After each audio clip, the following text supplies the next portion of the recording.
Tá, então a gente já iniciou a gravação. Vou compartilhar minha tela.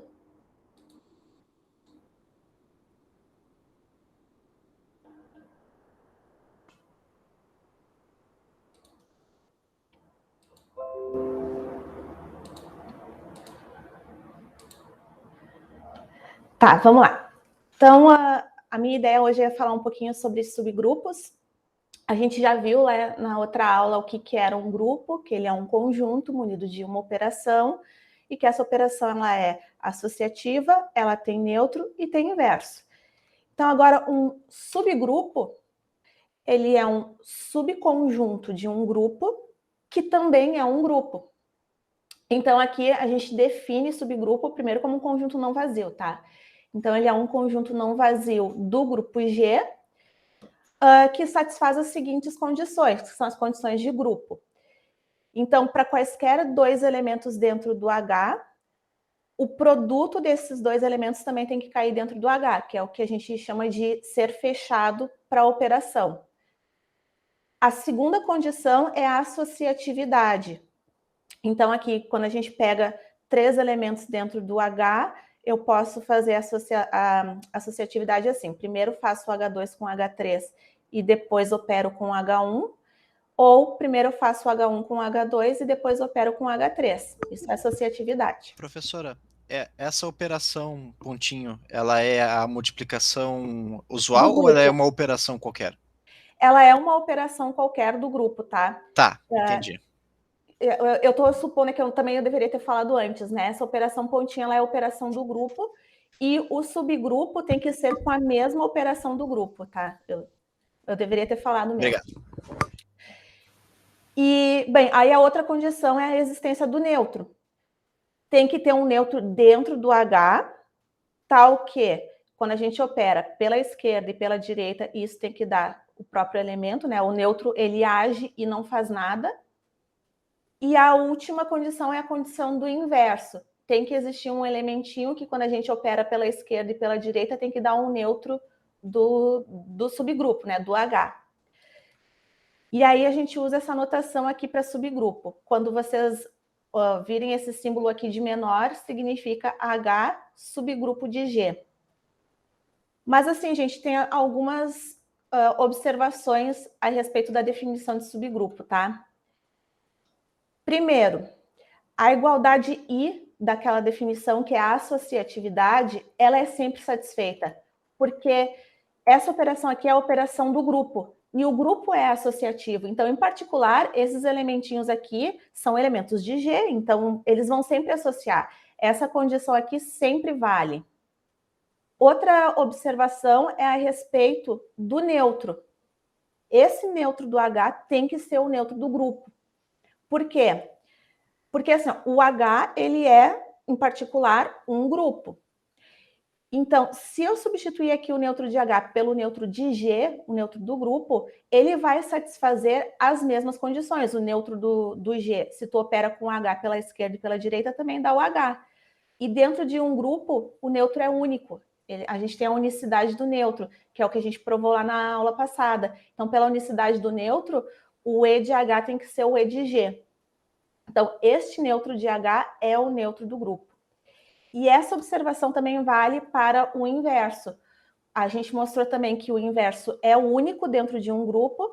Então, se eu substituir aqui o inverso do H, esse inverso que está dentro do subgrupo H, agora eu coloco o inverso de G, porque H também tem um inverso em G. Vai satisfazer as mesmas condições. E aqui vai dar o neutro de G. Então, pela unicidade do inverso, o inverso de H é o inverso também em G. Então, é isso que eu observei aqui, que a associatividade é sempre satisfeita, o neutro que está dentro do H é, na verdade, o neutro do grupo, e que o inverso do elemento H, do Hzinho, que está dentro do H grande, é exatamente o inverso do H que está dentro do grupo, tá? Então, agora, com essas informações, a gente já pode mostrar essa proposição aqui. Seja H um subconjunto não vazio de G, Então, H é um subgrupo de G se e somente se essas duas condições ocorrem. Então, vejam bem, quando dá um subconjunto de um grupo e eu quero verificar se este subconjunto é um subgrupo ou não, é suficiente que eu verifique apenas essas duas condições. Primeiro, que ele é fechado para a operação, ou seja, se eu pego dois elementos dentro do H, esse produto também vai cair no H. E a existência do inverso. Se o inverso, eu tenho que verificar se o inverso do Hzinho está dentro do H. Só com essas duas condições eu consigo garantir que esse conjunto vai ser um subgrupo. Mas é claro que a gente tem que ver por que isso aqui é equivalente, né? Por que é suficiente eu provar apenas essas duas condições? Então, assim, ó, um lado tá dessa proposição, esse C e somente C. Se H for um subgrupo, vai satisfazer aqueles axiomas de grupo, né? Ele é fechado para operação, é associativo, tem neutro, tem inverso. Então, é claro que essas duas condições aqui são satisfeitas. Então, um lado aqui é imediato. O que a gente tem que provar mesmo aqui é recíproca, que se essas duas condições são satisfeitas, isso é suficiente para ver que H é um subgrupo. Mas vejam bem, vamos lá, vamos passo a passo. Então, a ida segue direto à definição de subgrupo. Agora a volta. A condição zero da definição de subgrupo, que é aquela condição de ser fechado para a operação, é a condição 1 da proposição. É isso aqui que a gente está pedindo. A condição I de subgrupo, ela é sempre satisfeita porque ela é a associatividade. Então, todos os elementos de G vão associar com a operação de G, em particular aqueles que estiverem dentro de H. A condição 3 da definição de subgrupo é a existência do inverso, que é o que a gente está pedindo aqui. Então, no final das contas, o que a gente tem que provar? É que o neutro vai estar dentro de H, que se eu tiver essas duas condições aqui, isso implica que o neutro está ali dentro. Essa é a única conta que tem que ser feita. E aí, como é que a gente verifica que o neutro está dentro de H? Bom, pega um Hzinho dentro do H grande. Como, aqui pela proposição, né? Como a gente tem a garantia de que se o H está ali dentro, o seu inverso está ali dentro, que é a segunda condição que a gente está pedindo, então o produto do H pelo seu inverso também vai estar ali dentro, porque isso aqui é a condição 1 da proposição. E se esse produto está ali dentro, então esse produto aqui a gente já viu que é o neutro está ali dentro. E a gente também já observou que o neutro de H é o neutro do grupo. Então, o neutro do grupo está ali dentro. Pronto. Então, quando eu quero mostrar que um subconjunto é subgrupo, só mostra essas duas condições e mais nada. É fechado para a operação e o inverso está ali dentro. E disso já decorre que o neutro também vai estar ali dentro e que a operação é associativa. Alguns exemplos de subgrupos. Então, se G é um grupo qualquer, tá? Para qualquer grupo do universo, o neutro e o todo sempre são subgrupos do grupo, né? Que é o que a gente chama de subgrupos triviais. Agora, vamos pegar aqui, por exemplo, os inteiros. A gente viu que os inteiros com a soma é um exemplo de grupo. Dentro dos inteiros, se eu pegar os múltiplos de 2, isso aqui é um subgrupo. Por quê? Bom, primeiro que é fechado para operação. Se a gente soma 2 múltiplos de 2, isso aqui também vai dar um múltiplo de 2. E a existência do inverso aqui dentro. Bom, se eu pego um carinha do tipo 2n, o seu simétrico aditivo, que é menos 2n, também vai estar ali dentro. Então, isso aqui é suficiente para provar que é um subgrupo fechado para operação e o inverso está ali dentro. Em geral, tá, esse argumento vale para NZ, sempre pensando aqui com a operação de soma. Então, NZ é sempre um subgrupo dos inteiros, pensando na operação adição. Outros exemplos de subgrupos. Lembra que eu defini lá na aula passada o grupo das simetrias de um triângulo equilátero. Então, se eu pegar aqui as simetrias de um triângulo equilátero, pega o conjunto constituído só pela identidade, e isso aqui é a reflexão em torno de uma das retas. O que acontece aqui? Se eu faço a reflexão uma vez e depois faço a reflexão de novo, opero R1 com R1, isso aqui dá a identidade. Então, é fechado para operação composição, e como R1 composto com R1 dá identidade, ele é o seu próprio inverso. Então, isso aqui é subgrupo. E aqui, esse subgrupo aqui é munido da identidade, aqui é a rotação de 120 e aqui é a rotação de 240 em torno do centro. Então, se vocês pensarem assim, ó, a rotação de 120 com a rotação de 240 dá uma rotação de 360, que é a identidade. Então, esses elementos aqui, eles são inversos um do outro. E, claro, se tu fizer a composição, também isso aqui vai ser fechado para a operação. Então, isso aqui também é um exemplo de subgrupo.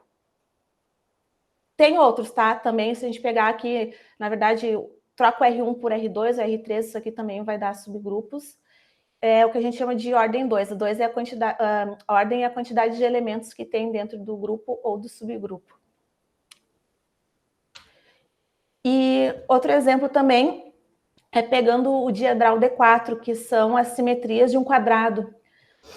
Aí, por exemplo, aqui eu peguei a identidade e a rotação de 180 em torno do centro. Então, assim, se a gente faz uma rotação de 180 e depois faz outra rotação de 180, isso aqui dá uma rotação de 360, que é a identidade, tá? Então, ó, a rotação aqui, ela é a inversa dela mesma quando a gente compõe da identidade. E esse outro grupo aqui é a identidade, rotação de 90, 180 e 270. Então, se vocês fizerem aqui essas operações um com o outro, isso aqui sempre vai estar contido dentro do próprio subgrupo. Né? Por exemplo, aqui, tu faz uma rotação de 90 com uma rotação de 180, isso aqui vai dar a rotação de 270. Assim como, se a gente quiser olhar que os inversos estão aqui dentro, ó, a rotação de 90 com a rotação de 270 dá 360, que é a identidade. Então, esses elementos aqui são inversos um do outro. E a rotação de 180 é inverso dela mesma, porque se eu opero duas vezes, dá a identidade. Então, os inversos estão aqui dentro e estão fechados para a operação. Então, isso aqui é subgrupo. Assim como tem outros também, né? Isso aqui são só para a gente ilustrar dois subgrupos do diedral. Então, gente, isso aqui são só alguns exemplos para a gente ver na prática como é que, né, se identifica subgrupos dentro de um grupo.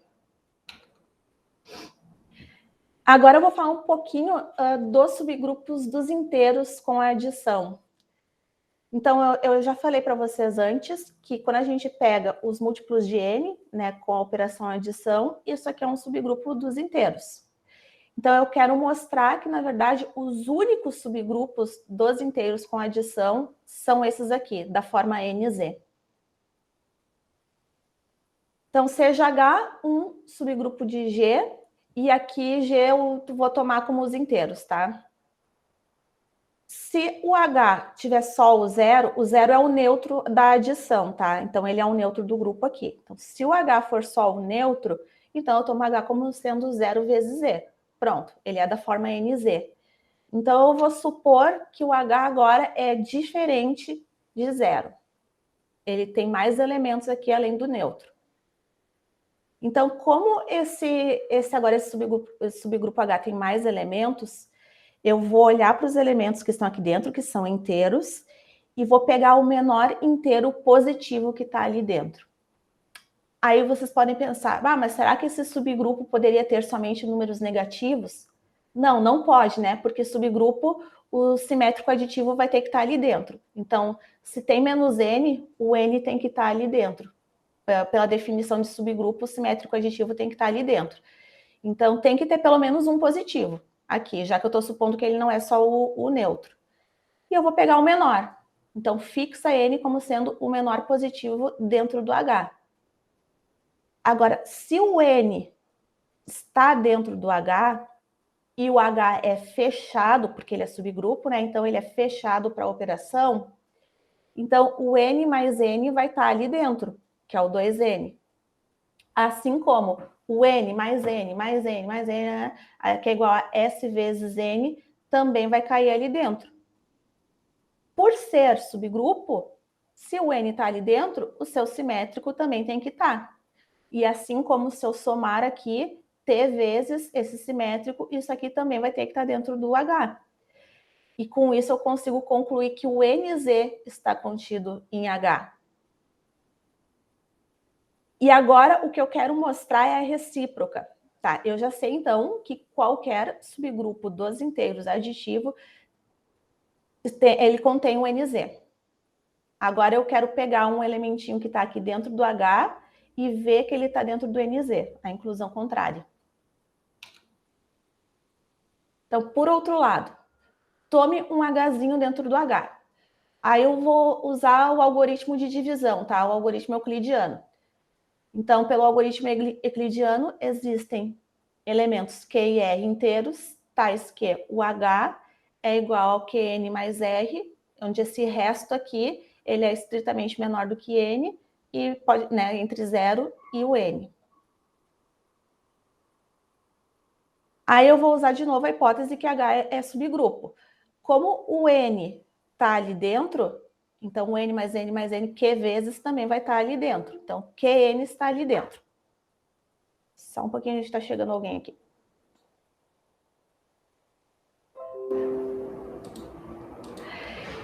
Tá? Então, o Qn está ali dentro. O H também é um elementinho que está dentro do H grande, tá? A gente está tomando o Hzinho, um elemento dentro do H grande.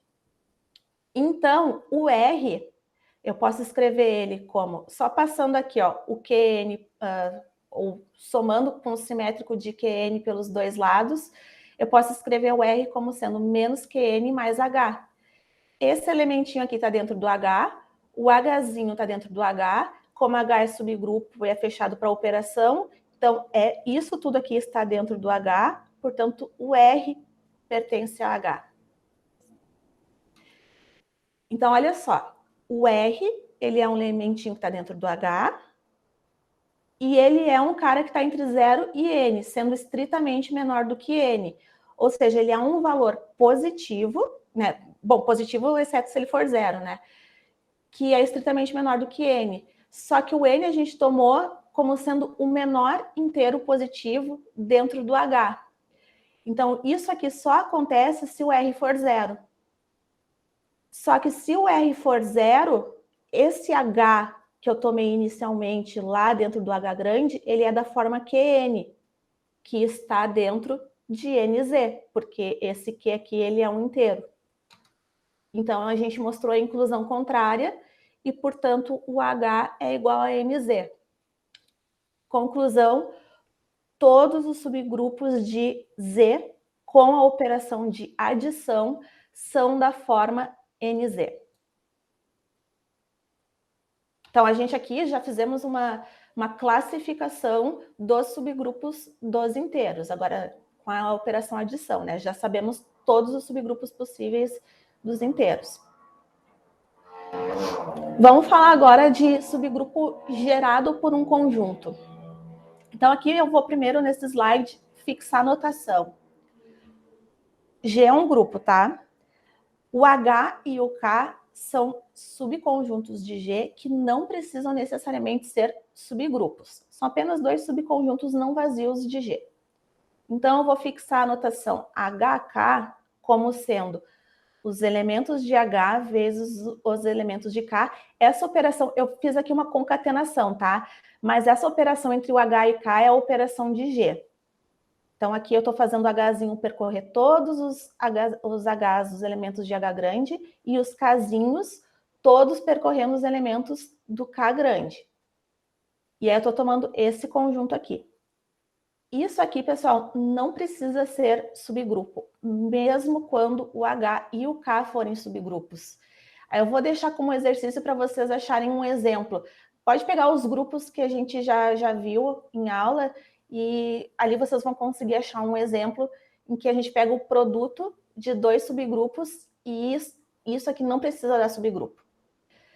Tem uma condição para que esse produto seja subgrupo, é uma condição de normalidade, mas aí a gente não vai ver na aula de hoje. Mas, em geral, se a gente não colocar nenhuma hipótese sobre H e K, aí isso aqui não precisa ser subgrupo. E aqui eu vou introduzir a notação do H grande inverso. Para dentro desse conjunto aqui, eu estou colocando somente os inversos dos elementos que estão em H. Tá? Isso aqui também, como eu estou tomando só os inversos, isso aqui não tem estrutura de grupo, né? Para ter estrutura de grupo, precisaria ter os elementos do H, união com H inverso, união com o neutro. Aí sim isso teria uma estrutura de grupo, mas aqui não. Então, o que eu comentei aqui é justamente que, em geral, o HK ele não é subgrupo, mesmo quando H e K são subgrupos. E aí fica como um exercício vocês procurarem um exemplo. Ainda estou fazendo a introdução de notação, tá, gente? Então, para S, um subconjunto qualquer do grupo, não precisa ser subgrupo. Eu vou colocar essa notação aqui de subconjunto gerado por S. O que significa isso, tá? Quem é que está dentro desse conjunto? Aqui estão todos esses elementos aqui. Isso aqui são produtos com a operação do grupo, tá? S é um subconjunto qualquer de G, tá? Esses elementos são elementos de G, então eu consigo fazer essa operação aqui do grupo. Onde esses elementos aqui, ou eles estão em S, ou eles estão em S inverso. Ou seja, são elementos do conjunto ou inversos dos elementos que estão neste conjunto. E aqui eu vou pegar todos os produtos possíveis. Então, eu vou fazer o produto de todos os elementos de S, de todos os inversos e dos elementos com os seus inversos. Então, é claro que isso aí já me diz que o neutro vai estar aqui dentro. Todos os inversos vão estar aqui dentro. Ah, então isso aqui, agora esse subconjunto gerado tem tudo para ser grupo. E, de fato, eu vou mostrar depois na sequência que isso aqui é grupo. Em particular, se esse conjunto aqui tiver só um elemento, só um Gzinho dentro do grupo, eu vou escrever assim, ó, o gerado por S, que na verdade vai ser só o gerado por G, aqui dentro vão ter potências de G para esse T percorrendo os inteiros. Então, assim, ó, o G está aqui dentro. O G na menos 1 também está aqui dentro. O G ao quadrado está aqui dentro. O G na menos 2 também está aqui dentro. E assim por diante, porque esse T está percorrendo os inteiros. O G na 0 também está aqui dentro, né? Então, o que eu vou fazer agora é mostrar que isso aí, esse conjunto gerado, na verdade, é um subgrupo de G. Então, agora que a gente fez a introdução da notação, vamos de fato ao que interessa. Então, seja G um grupo e S um subconjunto de G, então o conjunto, esse conjunto aqui, ó, que é o gerado por S, é um subgrupo de G, chamado de subgrupo gerado por S. Então, só recapitulando ali o que a gente mostrou no início da aula, o que eu preciso para mostrar que um dado conjunto é subgrupo? Primeira condição é ver se é fechado para a operação. Segunda condição é verificar se o inverso está ali dentro. Se eu mostro essas duas condições, eu provo que é subgrupo. Então, muito bem. Pega dois elementinhos aqui, x e y, no gerado por S. Eu quero mostrar que o produto está ali dentro, ou seja, eu quero mostrar que é fechado para a operação. Só que o x, se o x está dentro do gerado por S, ele é um produto de AIs. E o y é um produto de BJs, onde esses caras aqui ou estão em S ou estão em S inverso, tanto os AIs quanto os BIs. Então, se eu faço o produto XY, isso aqui vai ser o produto dos AIs e os produtos dos BIs, onde cada um desses elementos aqui, os AIs e os BJs, ou bem eles estão em S, ou eles estão em S inverso. Então, esse produto aqui, por definição, ele está dentro do gerado por S. Então, eu provei a primeira condição, que se eu pego dois elementos dentro do conjunto, o produto cai ali dentro. Agora, a segunda condição para verificar que é subgrupo é para todo elemento que está aqui dentro, o inverso dele também tem que cair ali dentro. Então, suponha que o X tem essa forma aqui, tá? O X ele é um produto de caras que estão em S ou em S inverso. Aí eu também falei na aula passada para vocês como é que é o inverso de um produto. O X inverso, na verdade, ele vai ser o AN inverso, o AN menos 1 inverso, etc. O A2 inverso, A1 inverso. Porque se a gente pega esse cara, esse X aqui, ó, esse X inverso, e multiplica pelo X, tanto pela direita quanto pela esquerda, isso aqui vai dar a identidade, ó, porque os carinhas vão se cancelando um a um, ó. O AN com AN menos 1, o AN menos 1 embaixo, né, com menos 1 com o AN menos 1 aqui em cima, o A2 na menos 1 com o A2, o A1 na menos 1 com o A1, até dar o neutro. E tanto faz operar pela direita quanto pela esquerda. Então, isso aqui é o inverso do X. Só que aí, de novo, quando eu olho para cada um desses elementos que estão no produto, ou o AI-1 vai estar no S, ou o AI-1 vai estar no S inverso. E, portanto, esse produto aqui está dentro do gerado pelo S. E aí acabou. Então, produto de dois elementos cai ali dentro, o inverso cai ali dentro, é subgrupo.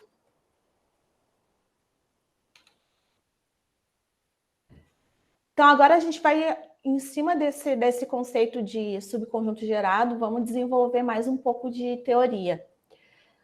Um grupo G, ele é dito cíclico se ele for gerado por apenas um elemento. Então, assim, ó, ao invés de eu colocar aqui gerado por S, onde S tem um elemento, eu vou escrever simplesmente isso aqui, ó, gerado por G. Então, aqui dentro vão ter potências de G, tá? Dentro desse grupo aqui, cíclico, gerado por apenas um elemento. E agora, esse subgrupo aqui, que é o gerado pelos elementos do tipo x, y, x inverso, y inverso, é o que a gente chama de subgrupo dos comutadores de G. Observem o seguinte, gente. Dentro desses comutadores aqui, ó, isso aqui não precisa dar o neutro, a menos que o grupo seja abeliano. Por quê? X e y, x inverso e y inverso, esse carinha que está aqui na direita, ó, o x na menos 1, y na menos 1, ele não é o inverso de xy. Apenas se a gente comutar esses dois elementos de posição que vai dar o inverso. Só que se o grupo não é abeliano, isso aqui não dá a identidade. Então, esse grupo aqui, esse subgrupo é o que a gente chama de subgrupo dos comutadores. Então, se o grupo for abeliano, então esse subgrupo dos comutadores, que a gente vai usar a notação de G', vai ser constituído só pelo neutro. E é um C e somente C, tá? Da mesma forma que isso aqui for só um neutro, quer dizer que todo mundo comuta, então o grupo é abeliano. E mais uma definiçãozinha, que é a definição de ordem do grupo. Então, a ordem de um grupo é o número de elementos que tem dentro desse grupo. Quando eu falar em ordem do grupo, eu vou usar essa barrinha aqui, tá? Essas barrinhas aqui significam a quantidade de elementos de G, ou a cardinalidade de G. Agora, se alfa é um elemento dentro de G, a ordem do elemento é a ordem do subgrupo gerado por este elemento. E aí, ou eu vou usar esse Ozinho minúsculo alfa, ou esse O maiúsculo cursivo alfa, para denotar a ordem, tanto faz, tá? Então, a ordem do grupo, barrinhas, ordem do elemento, o Ozinho minúsculo ou o O cursivo maiúsculo. Essa aqui é a diferença de notação, tá? Para a ordem de elemento e ordem do grupo. Então, exemplos aqui de ordem. A ordem dos inteiros é infinito, né? Claro que tem infinitos elementos. A ordem do Zn, que são os inteiros módulo n, é n elementos. A ordem do D4. O D4 é o diedral, tá? É aquele grupo das simetrias do quadrado. A gente também viu aula passada que ele tem 8 elementos, são 8 simetrias. E também a gente viu o grupo das permutações de N elementos também na aula passada, que a quantidade de permutações de N elementos é N fatorial. Então, aqui esse grupo tem N fatorial elementos. Muito bem. Então, agora vamos dar uma caracterização para elemento de ordem finita. Seja alfa um elementinho dentro do grupo, e aqui esse aqui é o subgrupo gerado por alfa. Então, as seguintes condições são equivalentes. A ordem de alfa é finita e existe um elementinho T maior ou igual a 1. Isso aqui eu estou falando um inteiro, tá? Então, um inteiro maior ou igual a 1, tal que alfa na T dá o neutro do grupo. Isso aqui é equivalente, tá?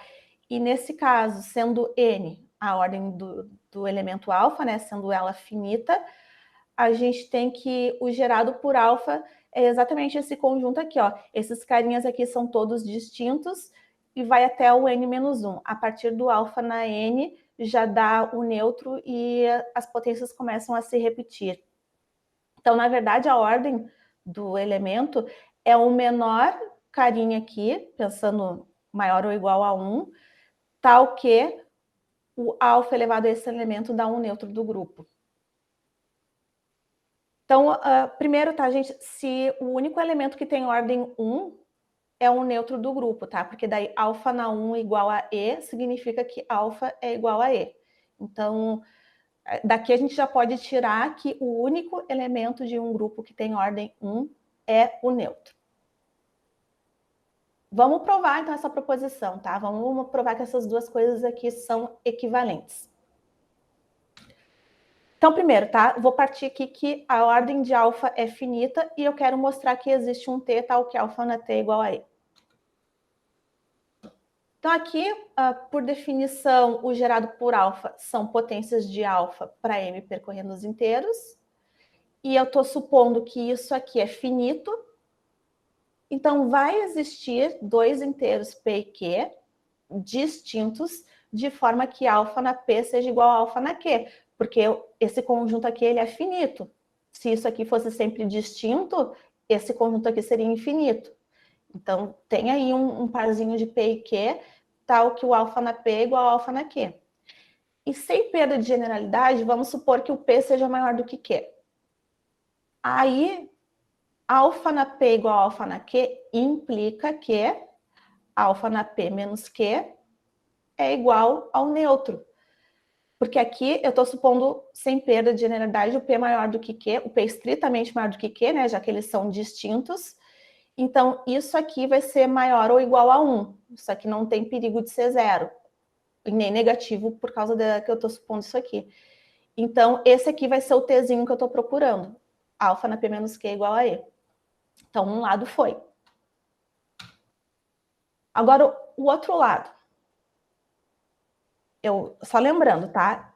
Agora eu vou supor que existe um Tzinho tal que alfa na T igual a E e eu quero mostrar que a ordem do alfa é finita. Então, eu vou chamar de N o menor Tzinho que satisfaz aquela condição aqui, porque pode ter vários, mas eu vou tomar o menor deles. O menor T maior ou igual a 1, tal que alfa na T dá um neutro. E aí, o que eu quero mostrar é que o gerado por alfa vai ter exatamente esses elementos que estão aqui dentro, com esses alfaís todos distintos. Ou seja, se eu mostro que o gerado por alfa é esse conjunto aqui até o n-1, eu estou mostrando que a ordem de alfa é exatamente n, que é finita. Então, eu tenho duas coisas para mostrar aqui, tá? Primeiro que esses alfaís aqui são todos distintos. E depois, a segunda etapa é mostrar que qualquer potência que eu tome de alfa, ela vai cair aqui dentro desse conjunto. Então, duas coisas para mostrar. Primeiro, que esses alfaís são todos distintos. Bom, suponha que, então, que tem aqui dois carinhas iguais, que um alfa P é igual a um alfa na Q, com P e Q entre 0 e n-1, e esses dois carinhas distintos. Se eles são distintos, de novo, eu posso supor sem perda de generalidade que o P é maior do que o Q. E aí, novamente, dessa igualdade aqui, ó, alfa na P igual a alfa na Q, eu vou ter que o alfa na P menos Q dá o neutro do grupo. Só que isso aqui está contrariando, novamente, né, como o mesmo argumento que a gente usou antes, a minimalidade de N, porque eu estou tomando N como sendo o menor possível. Então, isso aqui não pode acontecer. Então, ou seja, né, eles são todos distintos. Então, agora, a segunda etapa aqui é mostrar que qualquer potência de alfa vai cair dentro desse conjunto aqui. Então, resta mostrar que para todo M dentro dos inteiros, alfa na M é igual a alfa na L para algum Lzinho que está entre 0 e estritamente menor do que N. Aplicando o algoritmo euclidiano de divisão. Vai existir um Q e um L inteiros com o M sendo igual a Q vezes N mais L. Então, alfa na M, essa potência aqui, só substituindo, tá? Isso aqui é o alfa na QN mais L, só separando, tá? Isso aqui é alfa na N elevado na Q vezes alfa na L. Só que o alfa na N é o neutro, porque o N é o menor, cara, né? Maior ou igual a 1, tal que alfa na N é igual a E. Então, isso aqui vai dar o neutro. E o neutro elevado na Q é o neutro. Então, aqui vai sobrar só o alfa na L. E o L é um elemento que está entre 0 e N, portanto, alfa na L cai aqui dentro. Ou seja, se eu pego um carinha que está dentro do gerado, por alfa, ele está aqui dentro desse conjunto aqui. Então, esses dois conjuntos aqui são iguais, porque, claro, se eu pegar qualquer elemento que está aqui dentro de E alfa, alfa n-1, ele obviamente vai estar contido aqui no alfa na M para M percorrendo os inteiros. O que a gente tinha que mostrar era a volta, né? Que esse conjunto está contido nesse. Então, pronto, a gente mostrou que esses conjuntos são iguais, que o gerado por alfa tem esses N elementos distintos aqui dentro, portanto, a ordem de alfa, que é, por definição, a ordem do subgrupo gerado, vai ser N, que é finita. Então, a gente mostrou que essas duas condições são equivalentes.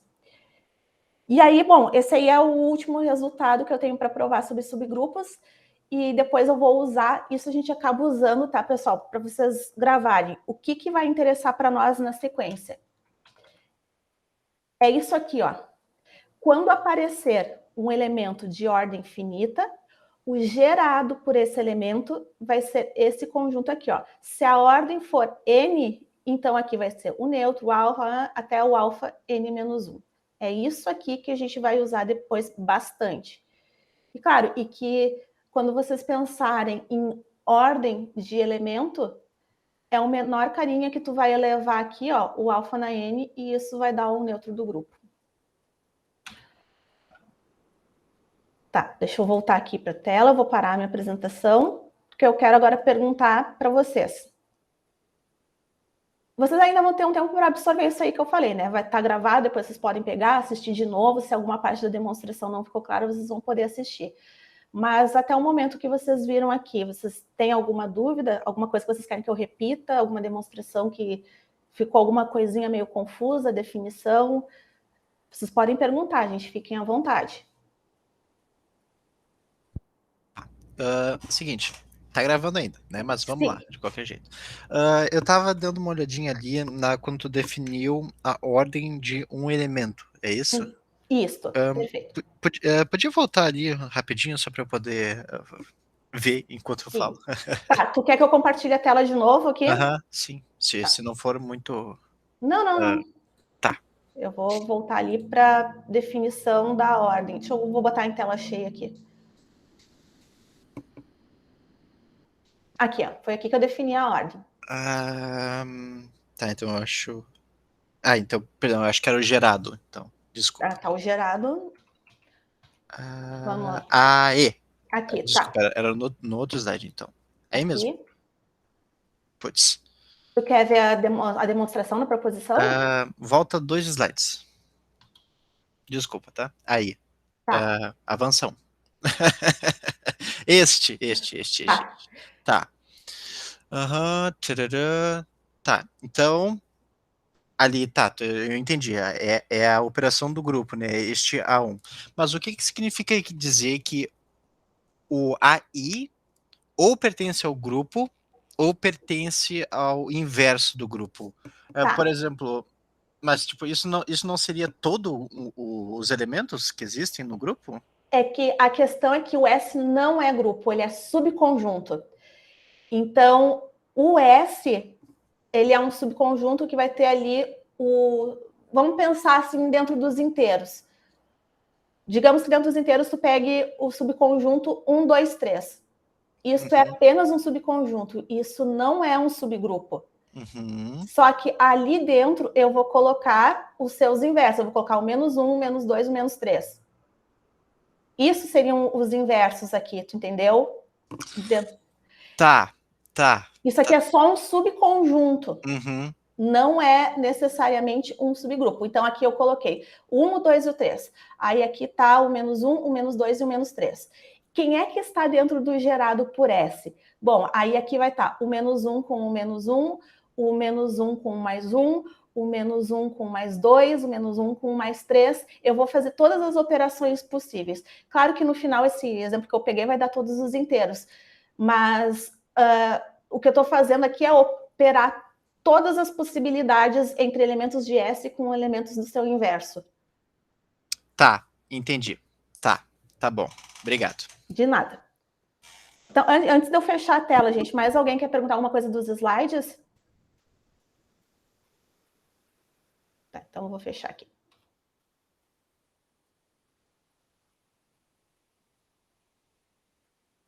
Bom, gente, então, tem mais alguma pergunta? Eu tenho, não é bem uma pergunta, é mais uma sugestão, assim, que talvez vai facilitar um pouco. Se tiver como, assim, tipo, no momento que abrir a aula, disponibilizar os slides no Moodle pra gente, às vezes, tu quer só voltar pra ver uma coisinha rápida, e aí é bom ter os slides pra tu abrir no Moodle, ver rapidinho e nem parar a aula, sabe? Nem... Pode ser. Eu faço isso antes da aula, eu já coloco ali os slides, sim, isso eu posso fazer. Isso, pode ser. Tá, obrigado. Tá. Mais alguma pergunta, comentário, sugestão, gente? Não? Então tá. Então eu vou fazer o seguinte, eu vou parar a gravação.